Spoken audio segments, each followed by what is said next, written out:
დღეს მე გადაცემას ვიწყებ დეკანოს გიორგი თევდორაშვილთან ერთად, რომელიც გახლავთ ნარიყალაზე მდებარე წმინდა ნიკოლოზის სახელობის ტაძრის წინამძღვარი. მამაო ქრისტე აღსგა. ჭეშმარიტად აღსგა. მოგესალმებით, დაგლოცეთ. ერთმა დაგლოცოთ თქვენ და თქვენი მაყურებელი. ძალიან დიდი მადლობა რომ ხართ ჩვენი სტუმარი. მადლობა რომ მომიწვიეთ.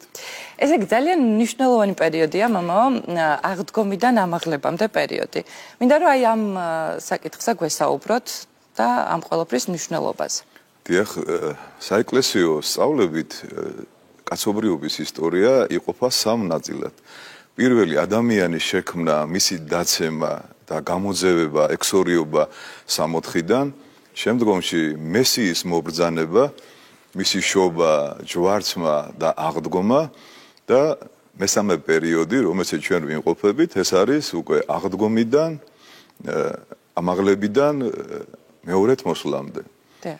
ეს არის ყველაზე მთავარი პერიოდი, აი დღეს განსაკუთრებით ბევრჯერ საუბრობენ, ხო? მაცხოვრის მეორედ მოსვლაზე, ანონსებენ კიდეც ხანდახან და მართლმადიდებელმა ქრისტიანმა და არა მარტო მართლმადიდებელმა, ყველა გონიერმა არსებამ უნდა იცოდეს სწავლება ღმერთის შესახებ. არსებობს ორი სახის ღვთისმეტყველება, ღვთისმეტყველება, რომელიც ადამიანის მიერ წარმოითქმება ღმერთზე.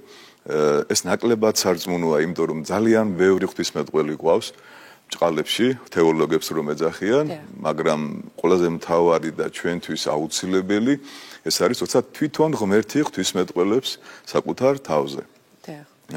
თქვენი ეთერიდან ერთი კვირის წინ, სანამ ბრწყინვალე აღდგომა დადგებოდა, მე დავაანონსე, კურთხევა მივეცი საზოგადოებას, რომ ბოლო კვირა მაინც შეენახათ. და თქვენ წარმოვიდგინეთ, ძალიან ბევრი ადამიანი გამოგვეხმაურა და მე ამან ძალიან გამახარა, იმიტომ რომ დღეს სეკულარულ საზოგადოებაში ამხელა ყურადღება არის მიპყრობილი ეკლესიისკენ. აღდგომა და ყველა ის დღესასწაული, რომელიც შემდგომში იქნება, ჩვენ გვინდა რომ ადამიანებისთვის იყოს შემეცნებითი. არა ისე სიმბოლურად მიულოცოთ ერთმანეთს, ხომ, აი მრავლას დაესწარი, გიხაროდნენ და ასე შემდეგ. აი სამწუხაროდ მე როგორც თანამედროვე მოძღვარი გულისტკივილით აღნიშნავ, აი თქვენი შეკითხვის პასუხის გაცემა მინდა ეხლა დავიწყო, რომ ძალიან დიდი სიხარული, რომელიც აღდგომა აღამეს განიცადა მართლმადიდებელმა სამყარომ და არა მარტო მართლმადიდებელმა, ძალიან მალე ქრება ადამიანებში. ის სიხარული, სულიერ სიხარულზე გუშინ იყო კვირა ცხოვრობა, ხო?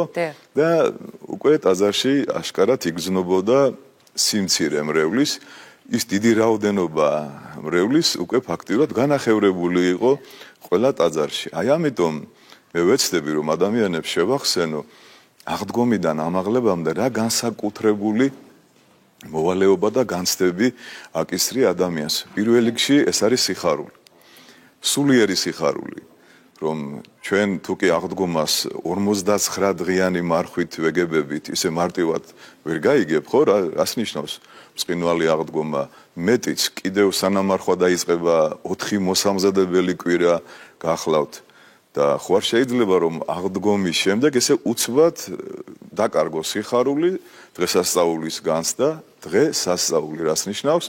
რომ ვისწავლოთ აქედან რამე, ხო? დიახ, მამა, თუმცა ბოდიშ ჩაგეჭრობით ხშირ შემთხვევაში ძალიან რთულია ხოლმე სწორედ ამ სულიერის სიხარულის შენარჩუნება. და მე მინდა რომ აი ამაზეც თუ შეიძლება რომ გავაერთიანოთ, რომ როგორ შევინარჩუნოთ სულიერის სიხარული. დიახ. პატრიარქს არაერთგზის უთქვავს ჩვენთვის, რომ დღესასწაული არის სუფთა სინდისი. თუ ჩვენ გვინდა რომ სულიერად გვიხაროვდეს, სინდისის მიერი ეკლესიური ცხოვრებით უნდა ვცხოვრობდეთ. ეს როგორ? ისი არ მოვექცეთ სხვებს, როგორც ჩვენ არ გვინდა რომ მოგვექცეს სხვა. და როდესაც შენ გიხარია და სხვა ადამიანებს ახარებს, ეს უნდა იყოს ბუნებრივი სიხარული და არა ფარისევლური სიხარული. ფარისეული სიხარული არის, როდესაც შენ ყველაფერს მოჩვენებითად აკეთებ და არა შინაგანი მდგომარეობიდან გამომდინარე. და სულიერი სიხარული, თითქოს ქართული სიტყვას სიხარულის ფუძე არის სიხა და სიხა მოდის ბერძნული სიტყვიდან ხარიზმა, რაც არის მადლი. ანუ შენზე რომ მადლი გადმოდის, უკვე გიხარია და იმდენად დიდი მადლი გადმოდის, რომ გინდა სხვასაც გაუნაწილო. და აი თქვენი ეთერი ამისთვის ბრწყინვალე საშუალება. ვინ გაუნაწილა ეს სიხარული მსოფლიოს? ქალბატონებმა, მარიამ მაგდალინელმა, მარიამ კლეოპასმა და დედა ღვთისმშობელმა, ხო, მთელ მსოფლიოს ქალბატონებმა იმდენად დიდი სიხარული იყო ეს, რომ ანგელოზმა აუწყა მათ, ნუ ეძებთ ცოცხალს მკვდართა შორის, არამედ ის არის ამღდგარი. და მთელმა მსოფლიომ ეს სიხარული განიცადა ერთი კვირის წინ, მაგრამ ამ სიხარულის მე დამიჯერეთ, რომ წუხარებაზე უფრო რთულია სიხარულის დატევნა. ხო, აი წუხარება თითქოს ძალიან გაშინაურებულია ჩვენთან საზოგადოებაში, რომ გახვალთ გინდათ ქუჩაში, ძალიან ბევრი დამწუხრებული ადამიანი დადის. დარდი, წუხილი, სევდა, პესიმიზმი და ხო რომ გახვიდე და უთხრა ქრისტე აღდგა, ცოტა ესე გაშტერებულები შემოგხედავენ, ხო, რაღაც რომ და კი ვიცით ხო წინა კვირას, არა, ჩვენ აღდგომიდან ამაღლებამდე ვახარებთ და მეორე როცა შენ სიხარულს განიცდი და მიხვდი რომ სიხა, ანუ ხარიზმა გადმოვიდა მადლის შენზე, უკვე მეორე განცდა გახლავთ მადლიერება, რომ მარტო სიხარული ახლა რაღაცას რო ვიღაცა კი არა, ღმერთი ამხელა მადლს გაძლევ შენ, ხო, ღმერთი კაცი ქმნა, რათა კაცი განვიხთოს, ვაწამეთ, ჯვარს ვაცვით, აღდგა და შენ ეს გიხარია, ხო, მაგრამ ამას დატევნა უნდა, ამას გააზრება უნდა, ამას პირველ რიგში მადლიერება უნდა. ყოველი კვირა ჩვენთვის არის მადლიერების გამოხატვის საშუალება. ბერძნული სიტყვა ევქარისტია არის სამადლობელი. და როდესაც შენ კვირას წირვაზე მიდიხარ, უკვე მადლიერებას გამოხატავ ღმერთის წინაშე. გიხარია, არ გიხარია, წარმატებული ხარ, წარუმატებელი ხარ, უნდა მადლიერებით მიხვიდე ეკლესიაში და მადლობა შეწირო ღმერთს. ეს არის მეორე განცდა, განსაკუთრებით აღდგომიდან ამაღლებამდე ის სიხარული, რომელიც შენ განიცადე, მადლიერებით უნდა იტვირთო, რომ ამ პარტავნებაში არ ჩავარდე და არ დაკარგო ეს მადლი ძალიან. სამწუხაროდ ეხლა ცოტა მინდა რომ დავამწუხრო ვიღაცეები, ხო? ძალიან ბევრმა ადამიანმა აღდგომის მადლი, რომელიც მიიღო აღდგომა ღამეს და 59 დღიანი მარხვის შემდეგ ძალიან მარტივად სასმელში და აპატიეთ ზედმეტ, ასე ვთქვათ, გართობაში უკვე დაკარგა ფაქტიურად. ხო, გვეკითხებიან აი ხშირად, რომ მამაო, მადლი როგორ უნდა აკუმულირება, როგორ გავუკეთოთ მადლს, ხო? მადლიერებით, თავდაბლობით, სინდისის გადახვედით, საკუთარ თავში ჩაღრმავებით. ეს აუცილებლად უნდა გავითვალისწინოთ, იმიტომ დიახ, აი ეს რაღაცნაირად ის აი ხა თქვენ რო ახსენეთ, ამიტომ მეც გავამახვილებ ყურადღებას, რატომაც ზოგს გონია ხოლმე, რომ ამ მარხვის შემდეგ როგორც კი გახსნილდება, ყველაფრის უფლება აქვს. გახსნილდა და ყველაფერი გახსნილდა. ასე გონიათ ხოლმე. სამწუხაროდ. ამის შესახებ აპატიეთ მე ვერ გავკადნიერდები ამ სიტყვებს ჩემ თავს ვერ დავაბრალებ. პეტრე მოციქული ამბობს პირველ კათოლიკე, ანუ საყოველთაო ეპისტოლეში, რომ ყველა ეკთხოვთ შენდობას, ვინმე თუ გაბრაზდება ამ სიტყვებზე, რომ ძაღლი თავის ნარწყევს უბრუნდება და ღორი თავის ტალახიან გუბეს. აი ასე მკაცრად ამბობს წმინდა წერილი, ანუ პეტრე მოციქული და მე მგონი ბევრს ეცნობა ეს სიტყვები და ახლა ამიტომ ვამბობ, რომ არ მინდა ვინმე ვიხილო ამ მდგომარეობაში. და ამიტომ სიხარულის მერი არის მადლიერება და უყურეთ მესამე, ეს არის უკვე შემეცნება. რომ ესე მარტივი არ არის, რომ ქრისტე აღდგა, იხარო, ვიღაცა რო გავიგე, მაგრამ რას ნიშნავს ქრისტეს აღდგომა? ესეთ საგალობელი არსებობს, რომ აღდგომა ქრისტესი ვიხილეთ. რას ნიშნავს ეს? როგორ გავიგოთ, რომ ქრისტეს აღდგომა, ქრისტეს არც აღდგომა ჭირდებოდა, არ ჩობა, არ ჯვარცმა, ღმერთია ქრისტე. კაცი ქმნა ჩვენთვის და ჩვენ ქრისტეს აღდგომაში საკუთარი აღდგომა უნდა დავინახოთ. უნდა ვიცოდეთ, რომ სიკვდილმა დაკარგა თავისი ძალაუფლება, ყველა მოკვდავი ვართ, მაგრამ სიკვდილი შავი აღარ არის, უკვე არის თეთრი. და რომ გარდავიცვლებით, ღმერთმა ინებოს, გვიან გარდავიცვალოთ ყველა, ჩვენს ავღდგებით საყოველთაო აღდგომის ჟამს. ეს რო იცი, უკვე ფიქრობ, რომ ავღდგები ქრისტეს მარჯვნივ დავდგები თუ მარცხნივ დავდგები. აი ჩვენ განსაკუთრებით ამ დღეებში უნდა ვიფიქროთო, კარგია რომ აღდგა ქრისტე, კარგია რომ მე ვხედავ ჩემ აღდგომას ქრისტეში, მაგრამ რომ ავღდგები მე, რას მეტყვის ქრისტე, მოდი ჩემთან თუ წადი ჩემგან საუკუნო სატანჯველში. აი ამას უკვე შემეცნება ჭირდება. ამას ჭირდება სახარების კითხვა, ამას ჭირდება აღსარება, ამას ჭირდება ზიარება. კი არ უნდა მივატოვოთ ეკლესია. აღდგომიდან ამაღლებამდე ქრისტე თავის მოციქულებთან იყო, გადმოუთარგმანებდა ყველა იმ ჭეშმარიტებას, ყველა იმ სწავლებას, რაც ყველა ჩვენთაგან უნდა ვიცოდეთ და შემდგომში ამაღლდა. ალბათ მომავალში ჩვენ ამაღლებაზეც ვისაუბრებთ, ეს უკვე სხვა ეთერში ალბათ და ჩვენ აქამდე ეს ყველაფერი უნდა გავიაზროთ.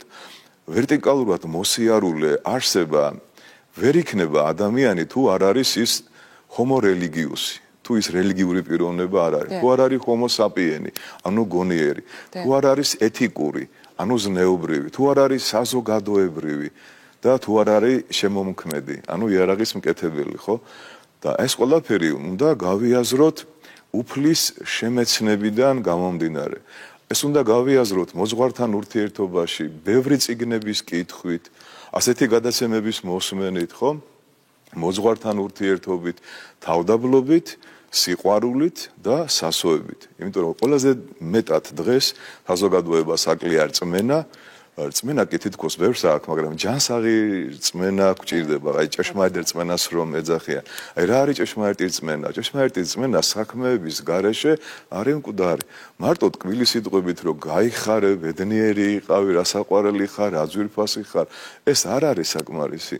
ადამიანს პური უნდა გაუტეხო. ადამიანის ცხოვრება უნდა იცოდე, შენს გვერდით ვინც არის, რა უჭირს, რაში ჭირდები. გავიხსენოთ ილია მართლის სიტყვები, ხო? ყოველ დღესა შენ თავს კითხე, აბა დღეს მე ვის რა ვარგე. ვინ რა მარგო კი არა, ვის რა ვარგე. ცხოვრობს ასე ვინმე? ერთეულები ცხოვრობენ, მაგრამ რა ბედნიერება იქნება, რომ ბევრი ადამიანი ცხოვრობდეს სხვისი ცხოვრებით, ხო? ჩვენ მოძღვრები ხშირად ნაკლებად ფიქრობთ ჩვენს პირადულზე და ძალიან ბევრი ადამიანის პრობლემებზე ლოცულობთ, ვიხსენიებთ. აქავე მინდა წინა გადაცემაშიც ვახსენე მე ის ადამიანები და თქვენთანაც მინდა გაგაცნოთ ემიგრანტები, რომლებიც ძალიან ბევრი 2 მილიონზე მეტი ემიგრანტია საქართველოსდან გასული და მე მყავს ისინი სოციალურ ქსელში დამეგობრებული, ესეთი სანუგეშო ჩათი შევქმენი, ნუგეშელებს ვეძახით და ყოველ დილით საღამოს შევადრისით ხმოვან შეტყობინებებს საეკლესიო სწავლებებით. აუ რა მაგარია. ეხლა მინდა თქვენთან ერთად ის ადამიანები მოვიკითხო, ყველა გვისმენს ეხლა და ვიყურებს. და მინდა მოვიკითხო ეს და ნუგეშინიათ ჩემო ძვირფასებო, საქართველოში გელოდებით თქვენ ძალიან კარგი ადამიანები ხართ და დაბრუნდებით თქვენს ოჯახებში, გვიყვარდეს ერთმანეთი და ჩვენ გვახსოვხართ ყოველთვის, თქვენზე ვლოცულობთ და ძალიან გვტკივათ თქვენი სადგივარი, როგორც თქვენ გტკივათ ჩვენი სადგივარი. და აი ამიტომ ეს ხალხი წარმოიდგენ ახლა ყველა ფაქტიურად ხო ზოგი ევროპაშია, ზოგი ამერიკაშია, ზოგი რუსეთშია და თუ ისინი ეკლესიაში იქნებიან, ისინი უკვე საქართველოში არიან. და იქ დიასპორა არის ყველა ეკლესიაში ფაქტიურად, ხო? და აქედან ახლა არა მარტო მე კი არა ვარ, რა თქმა უნდა, ბევრი მოძღვარია, ვინც საქართველოს საზღვრებს გარეთ მყოფ ადამიანებს იხსენებს.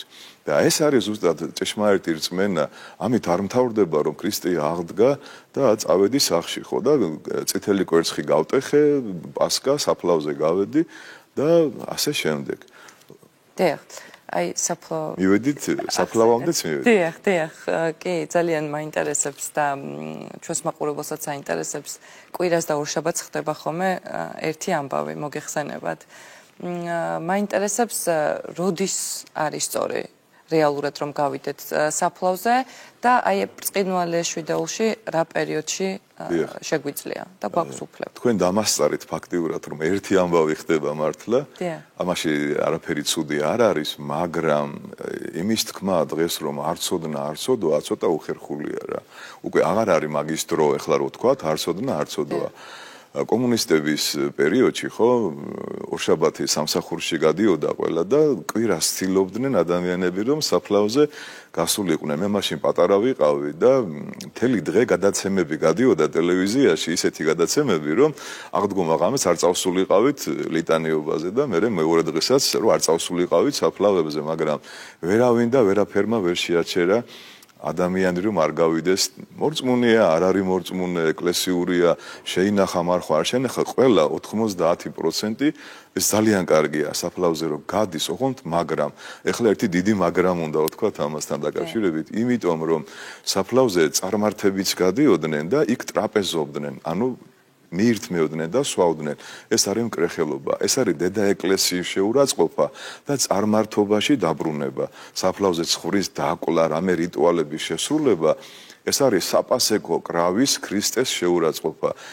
ესე იგი, რაც იესო ქრისტეს ეწოდება საპასექო კრავი და დაიკლა ის პარასკევს ჩვენთვის, აი ამის შემდეგ ყოველგვარი საკლავი, სარიტუალო მე არ მაქვს საუბარი ოჯახისთვის რო დაკლავდა მეგობრებისთვის აქ პრობლემა არ არის მაგრამ თუ ჩვენ დავარქვევთ მას საღვთოს და რამე რიტუალში გამოვიყენებთ ამ კრავს ეს უკვე არის დედა ეკლესიის წიაღიდან გაძევება საკუთარი თავის და წარმართობაში დაბრუნება დაკალით მირთვით ოღონდ არა ეკლესიის ტერიტორიაზე და არ უნდა დავარქვათ რომ მიცვალებულს დაუკალით ჩვენ რამდენი სული ეკუთვნის გვეკითხებიან ეს საშინელი მკრეხელობა არ არის საჭირო მოწყალების ფორმა უნდა ქონდეს პატრიარქის კურთხევით რაც ორშაბათი დილა გათენდება ჩვენ საფლავზე გავდივართ ოღონდ არა მწუხარე მდგომარეობით, არამედ ვახარებთ ჩვენს მიცვალებულებს, მაცხოვრის ბრწყინვალე აღდგომას, იმიტომ რომ სიკვდილი დამარცხებულია,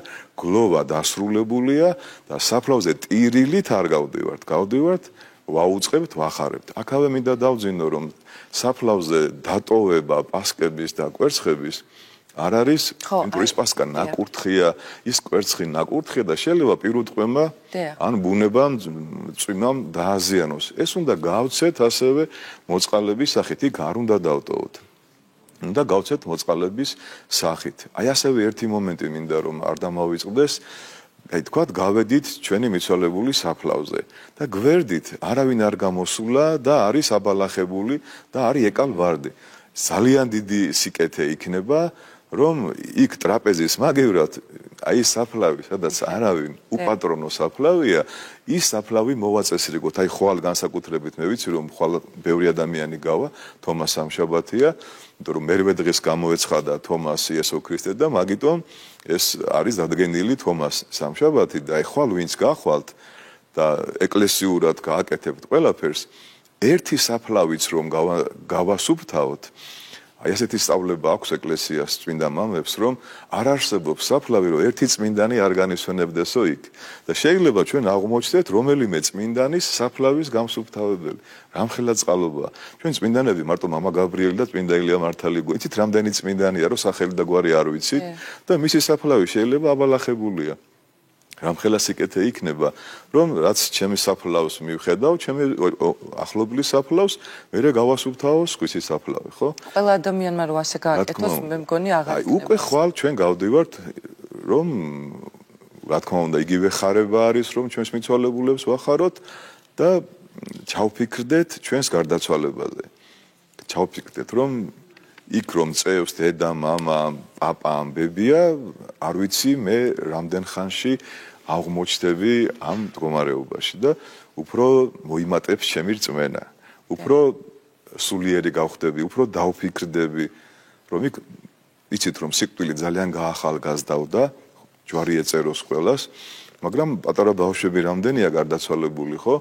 40-50 წლის ხალხი ვინც არ ფიქრობდნენ სიკვდილზე საერთოდ ისინი კვდებიან და ამდოს 80-90 100 წლის ადამიანები ელოდებიან სიკვდილს მაგრამ ცოცხლები რა მეთქმა დიდხანს აცოცხლოს ყველა ეს ძალიან დამაფიქრებელია საფლავზე გასვლა არის ქადაგება საფლავზე გასვლა არის შემეცნება ქადაგება იმიტომ რომ კვერცხი და პასკა გაგაქვს და ახარებ რომ აი მე შენი შთაომავალი ვარ და ურწმუნო კი არა ვარ და სექტანტი და მწვალებელი კი არ გავხდი მართლმადიდებელი ვარ და წინაპრების ჭეშმარიტი რწმენით მოვდივარ და გახარებ რომ ქრისტე აღდგა და შემეცნება ის რომ მოიხედები და ის ადამიანები რომელსაც შენ ხვდებოდი ერთი კვირის წინ ორი კვირის წინ ერთი თვის წინ ისინი განისვენებენ უძრავად შეიძლება ჩვენზე კარგი ადამიანებიც იყვნენ ბევრი გეგმები ქონდათ, მაგრამ უცბად დატოვეს ეს წუთი სოფელი და ამიტომ აღდგომიდან ამაღლებამდე აი ამ ყველაფერზე უნდა ვიფიქროთ და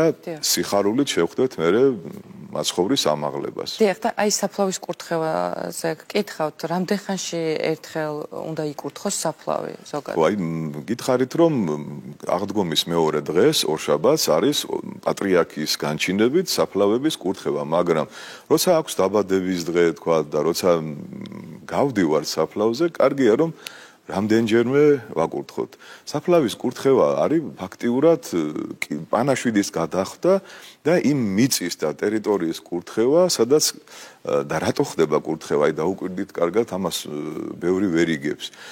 საფლავი არის დროებითი სამყოფელი ნებისმიერი გარდაცვალებული ადამიანის და მისი ასეთი პომპეზური აშენება არ არის, იმიტომ რომ ეგ დროებითია, როცა მოხდება საყოველთაო აღდგომა, ჩვენი სხეულები დატოვებენ იმ საფლავს და იქნება ახალი ცა და ახალი დედამიწა და ჩვენ ვიქნებით ეთერულ სხეულში, როგორც ადამი იყო 64-ში.